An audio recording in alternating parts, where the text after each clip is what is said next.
Hey, boy! Time to go watch Invisible Man. You're ignorant. Mr. Brown, can you please state your occupation for the court? Why am I the one sitting here having to go through these damn Blumhouse movies? You think I want to talk about another damn Blumhouse? Okay, enough! No more help! I'm doing this. I'm gonna need this Bible. I forgot to say monkeys roll the footage.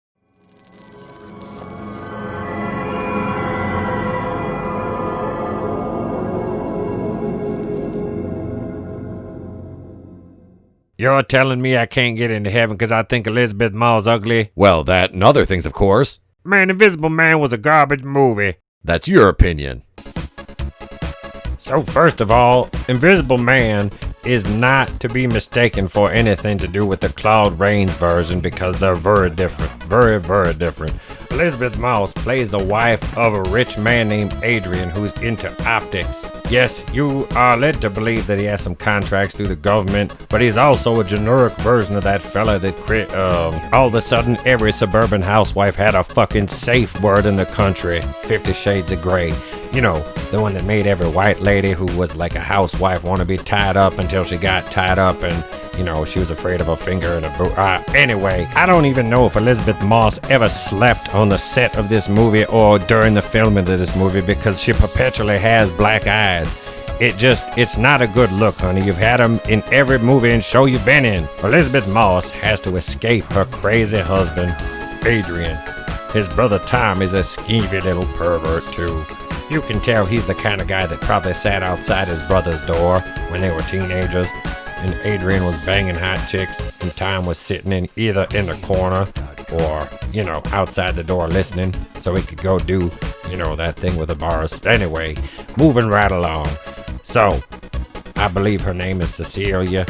Yes. So anyway, generic white lady Elizabeth Moss is being terrified and looks sleep deprived like every other movie she's in. So she escapes Adrian's house, and well, it's her house too, but mostly his because she's kind of a prisoner there. In the middle of the night, her sister picks her up. Adrian comes running out, punches through the window, hurts his hand because he's a fucking idiot, of course. I swear to God, he might as well be named Chad the way he punches stuff. Well, just the window, but I imagine there's other things too, like her face. There's a reason her eyes are probably always so black. So her sister picks her up and they make their escape. She thinks she's safe. She finds out after living with her friend James for a while and her sister's helping take care of her. She gets mad because her sister came over and she says she broke protocol. But her sister comes to tell her that Adrian has died. He's committed suicide and he's no longer going to be a problem. Yes, his brother, Tom, we mentioned that skeevy little shit earlier. He acts as his attorney. She gets a lot of money. That's right, because Adrian was very wealthy. Gets a lot of money under the condition that she does not commit a crime or she's found mentally incompetent. Yes, you know, like crazy or kind of like, I don't know. Hang on, let me see if I can think of it. Oh yeah, this guy.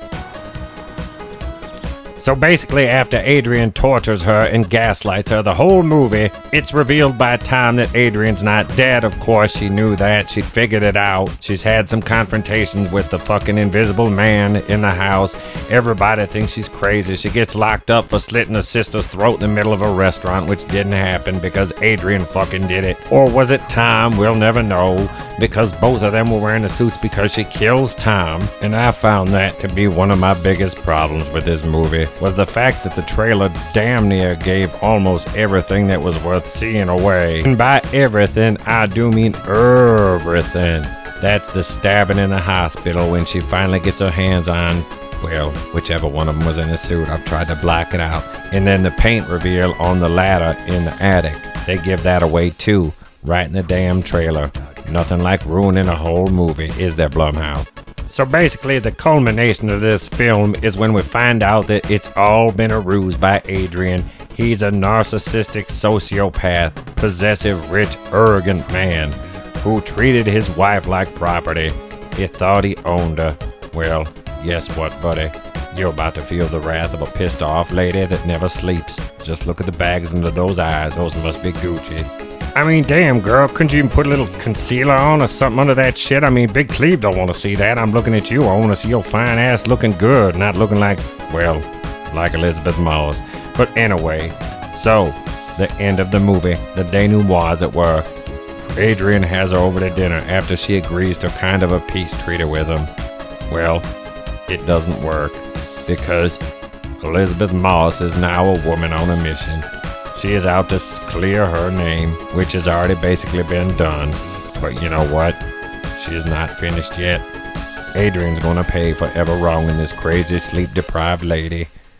I wouldn't want to be on her bad side. She stole a fucking military-grade suit just to get back at her ex-husband and his brother. Killed them both. And then faked a 911 call. I mean, damn. And then she played James out. Her sister's ex-boyfriend, the police officer who's protected her the whole time. She knew exactly what she was doing going in there with Adrian. But you know what? This bitch crazy. And I guess if somebody tortured you like that, you want to get back at him too. Her friend James is basically the unwitting victim of all of this, not in a physical sense, but literally, as he is the officer who is assigned to her as she has a wire on while she's in Adrian's house, which allows her to get away with what she did, because it's all there. So yes, this movie was kind of upsetting to me at points, but others, I did not mind it so much because of the cool special effects. I thought it was very stylized, and good job, Blumhouse. This is the first movie I've watched of yours in a while. Yes, Black Christmas and Fantasy Island both had black fucking goo. You sons of bitches, I hate you. This movie was neither good nor terrible. It just kind of fell somewhere in the middle of some of the things that I'll watch and never remember again after today, unless somebody talks to me about this video. I will give this movie a score of 5.5 out of 10, which is much better than I gave Black Christmas, and just a little bit less than Fantasy Island. I'd have given this movie a higher score if James would have got laid. Shit, he already nailed one of the sisters, why not the other one? You could see it happening, but it didn't. Anyway, 5.5 out of 10. I'm Cleveland Brown. I'm gonna let the Egyptian close this out. Here's where you can find us all across social media at TB2BR on Instagram, the Place to Be Reviews page on Facebook, the official Place to Be Reviews fan page, that's our private group, at the Place to Be RE1, at N80 Pete on Twitter, past podcast available on Anchor, iTunes, and Spotify, and now the Place to Be Reviews on Discord. You can also email us if you're old-fashioned, okay boomer, at the Place to Be Reviews at mail.com, the world's best mail. Thank you very much. Also, on the way out, don't forget to bitch slap that like button. Do me that big solid, would ya? Yeah, I think you can do that. Also, hail the Fandom Menace. Hail to thee, my subscribers. If you haven't subscribed yet, please consider doing so. Help us grow the channel. Hail the Fandom Collective, a group which we are proud members of now. We'll be working with them on a lot of collaborations in the near future. And I'd like to personally thank you all for joining the Place to Be Reviews.